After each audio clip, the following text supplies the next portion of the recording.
வெங்காயம் போண்டா செய்ய போகிறோம். ஒரு தாம்பளத்தை எடுத்து வச்சுக்கிடுங்க.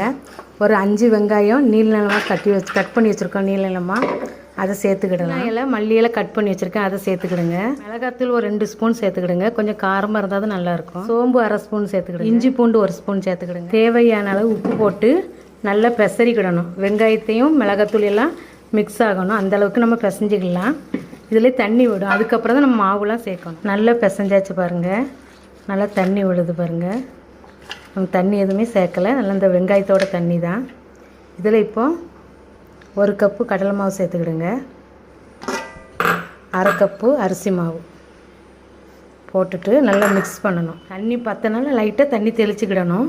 தண்ணி மட்டும் ஊற்றிடக்கூடாது. அப்படி பெசருங்க. லைட்டாக தண்ணி தெளித்து போண்டா பதத்தில் நம்ம மாவை மிக்ஸ் பண்ணியாச்சு பாருங்கள். இந்த பதத்தில் தான் இருக்கணும். நம்ம அப்படி சின்னதாக அப்படி உருட்டி போடணும். போண்டா மாதிரி வடைச்சட்டியில் எண்ணெய் வச்சாச்சு. போண்டா மாவு ரெடி. இந்த மாதிரி சின்னதாக இப்படி உருட்டி போட்டுக்கலாம். நல்லா மாற்றி போட்டு எடுத்துக்கிடுங்க. பாருங்கள், சுவையான ஆனியன் போண்டா ரெடி. இந்த மாதிரி நம்ம சாஸோடு சாப்பிட்டுக்கலாம். குழந்தைகளுக்கு கொடுத்துக்கலாம். சூப்பரான சுவையான வெங்காய போண்டா ரெடி. சிம்பிள் ரெசிபி தான். 4 வெங்காயம் இருந்தால் போதும். டக்குன்னு செஞ்சுருங்க. லீவுக்கு குழந்தைகளுக்கு செஞ்சு கொடுங்க. வீடியோ பிடிச்சிருந்தால் லைக் பண்ணுங்கள்.